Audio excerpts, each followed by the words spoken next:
Concha. Perfecto. Puta ya. No, No no la pasa nada, pesqué. no pasa nada. Ya, ya, buena. Está Oh, ya. grabado los otros ejercicios. Ya, sí. Este es más importante, eso sí. Menos mal. Ya. Voy a decir otra vez. Ya. Si se dan cuenta, en esta parte que yo expliqué recién, salen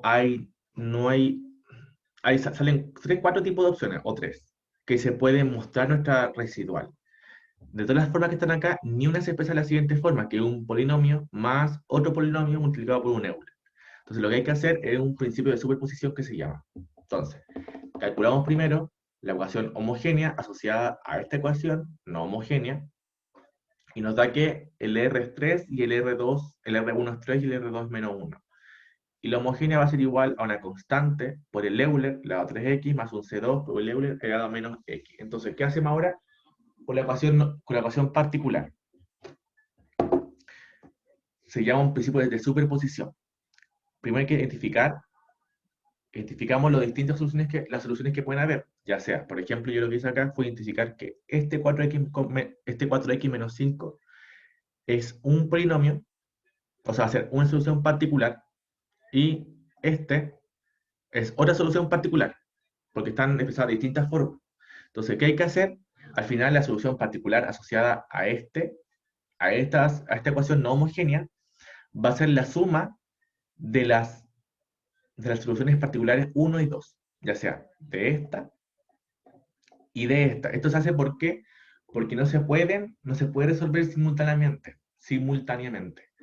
Y básicamente es porque ningún caso anterior se adecua a esta forma. Entonces, por eso se tienen que separar como dos soluciones distintas. Pero al fin y al cabo después se suman y hacen una. ¿Se entiende esa parte, no?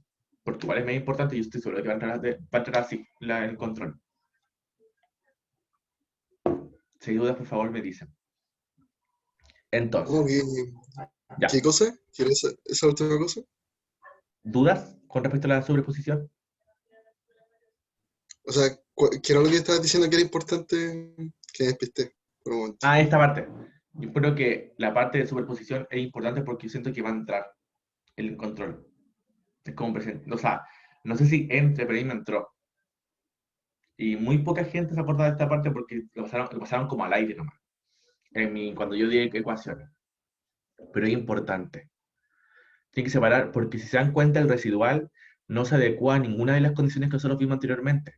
O que estuvieron en clase, o que yo escribí mi ayudantía. Ninguna. Ninguna, ninguna, ninguna. Entonces usted tiene que separar ese residual en dos particulares distintas, pero al final después esos particulares se van a sumar, así que es lo mismo. Solo que se van a resolver como separados. ¿Por qué? Porque no se pueden resolver juntos. Entonces hacemos primero el IP1, que va a ser asociado al 4x menos 5. Entonces el IP1 va a ser un polinomio de primer orden, porque esto es de primer orden. Y el IP2 va a ser con respecto al 6x por Euler elevado a 2x. Entonces vamos a tener un polinomio, el 6x de primer orden, multiplicado por un Euler elevado a 2x. Entonces derivamos, derivamos, derivamos, derivamos, nos queda de esta forma. Entonces lo que vamos a hacer, vamos a calcular primero con este y después con este. Entonces, primero ocupamos esta parte. Reemplazamos la ecuación diferencial. Nos queda menos 3ax menos 3b menos 2a es igual a 4x menos 5. Si igual a 4x menos 5 solamente, no al residual entero. Recuerden que vamos a hacer después la suma. Y nos da que el a es menos 4 tercios y el b es 23 novenos. Entonces, el IP1 va a ser igual a menos 4 tercios por x más 23 novenos. Ahora, resolvemos el IP2 asociado al 6x Euler elevado a 2x. ¿Qué hacemos? 2a menos 3b por Euler elevado a 2x menos 3a por x por Euler elevado a 2x. Acá ya está como más, está como ordenada la cosa, así que por eso está de esta forma. Y es igual al 6x por el Euler elevado a 2x, que va a ser solamente este residual. Ahora tenemos como dos residuales distintos, pero al final la suma de los dos hacen el mismo, el original. Entonces el IP2 va a ser igual a menos 2x, o sea, bueno, el A va a ser igual a menos 2 y el b igual a menos 4 tercios. Entonces la solución IP2 me queda como menos 2x menos 4 tercios por Euler elevado a 2x. Entonces, recuerden lo que yo dije es que el IP final es igual al IP1 más el IP2. Entonces, el IP nos queda como menos 4 tercios por x más 23 novenos más menos 2x menos 4 tercios por Euler elevado a 2x. Es la solución particular. Y al final, la solución de la ecuación va a ser igual a la solución homogénea, que va a ser esta parte, más el IP, que es este. ¿Se entiende? ¿O hay consultas?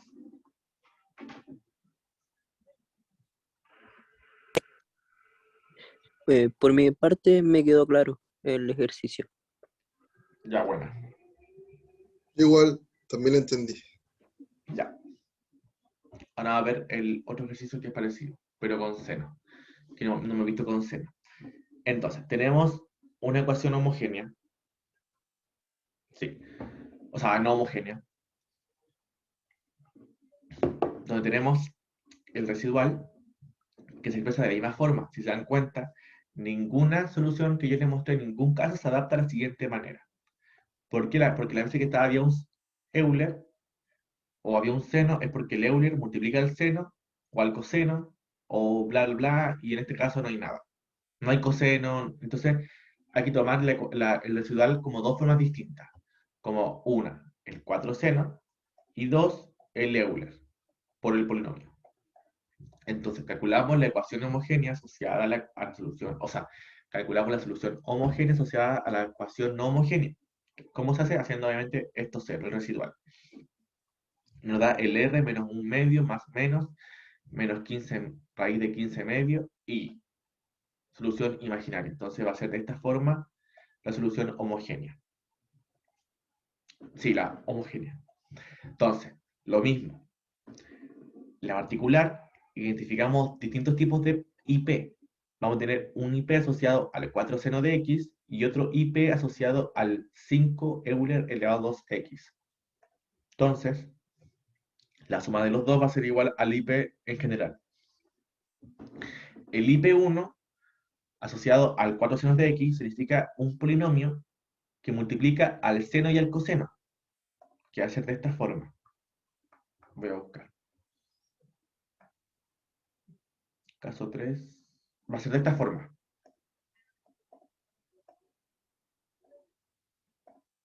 Recuerden que acá tenemos un polinomio de grado 0, entonces va a ser un A y un B. No hay Euler, así que solamente se queda así. O hay Euler, pero el alfa es 0. Solamente hay beta. Y después tenemos el IP2, que asociado a este, que va a ser un polinomio de grado 0, por el Euler elevado a 2x. Derivamos, derivamos, derivamos, derivamos, derivamos, derivamos, nos queda de esta forma. Y eso lo reemplazamos de forma separada en cada ecuación. Nos queda que para el caso del seno, lo reemplazamos y nos queda que el A, bueno, el A es 6 quintos y el B es menos 2 quintos. Entonces el IP1 nos queda de la forma 6 quintos por seno de x menos 2 quintos por coseno de x. Y en el caso del IP2, no lo hice, pero nos queda menos un medio de Euler elevado a 2x. La solución particular hace la suma de estos dos, entonces nos queda de esta forma. Y la solución homogénea va a ser igual a la suma de este más la homogénea que está acá. Entonces nos queda al final de esta forma la solución. Pero me chilló un poquito. Estoy de la clase también.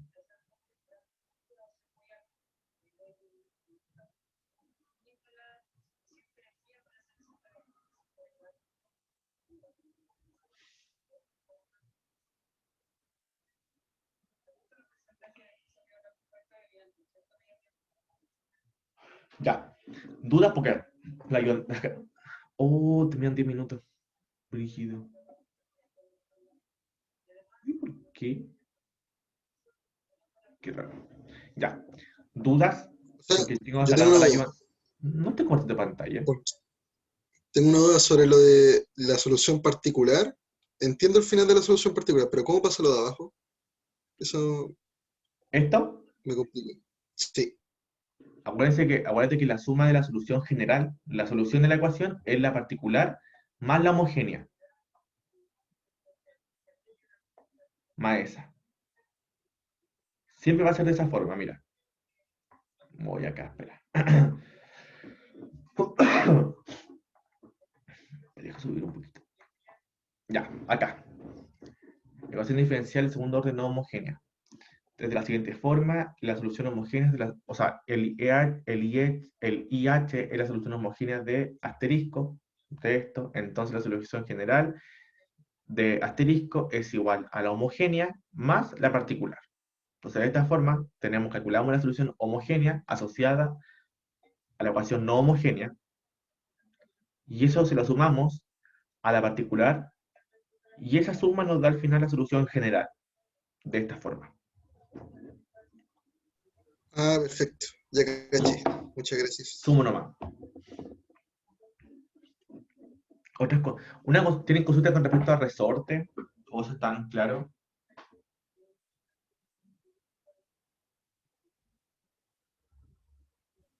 O sea, si te alcanza el tiempo para hacer un ejercicio de resorte, estaría súper. ¿Qué cosa, disculpa? Si te alcanza el tiempo para hacer otro ejercicio que sea de resorte, Ya, sería bueno. vamos a ver cuál hago.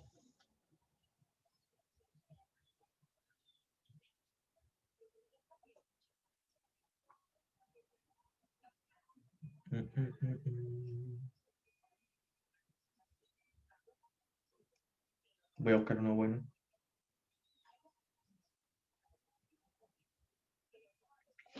Ya, voy a explicar la teoría un poquito del no amortiguado, porque ya después ustedes ven los otros, porque está el no amortiguado, está el amortiguado,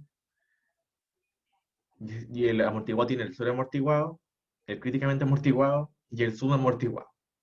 Y después está el movimiento giratorio forzado. Son varios casos, así que voy a explicar, ¿cuál puedo explicar para que sea bien general? A ver, dice, supongamos que se tiene un resorte colocado verticalmente con su extremo superior fijo. Al colocar un cuerpo de masa m en su extremo libre, el resorte sufre una deformación en su longitud L. Según la ley de Hooke, el resorte ejerce una fuerza Fr opuesta a la dirección del alargamiento, a la cantidad del alargamiento. F es igual a menos K por delta L. Y donde delta L es la longitud de la deformación del resorte al quedar la masa en reposo, es decir, al estar en su posición de equilibrio. ¿Cómo ocurre esto? En menos K por delta L más el mg o sea, igual 0. El K se le llama la constante de rigidez de muelle. No sé por qué, pero se llama así. Si tomamos como origen, ya esto es después sistema referencial, y nos queda después de cálculos, nos queda de esta siguiente forma la solución. O sea, la ecuación de segundo orden que modela la posición de la posición del cuerpo en un instante de tiempo. Básicamente eso. Entonces, literal, usted lo que tienen que hacer, les voy a mandar, no sé si le mandé esta yo antes, se las voy a mandar obviamente. Está súper resumida y está súper buena. Acá usted tiene que solamente aplicar lo de segundo orden. Cómo se resuelve la ecuación de segundo orden, pero obviamente teniendo en claro qué es cada variable, porque usted acá le da hartas cosas. Así voy a explicar el primer ejercicio. Un sistema de masa resorte está asociado en forma vertical. La masa del cuerpo es 9 kilogramos y la constante del muelle es 25 Nm.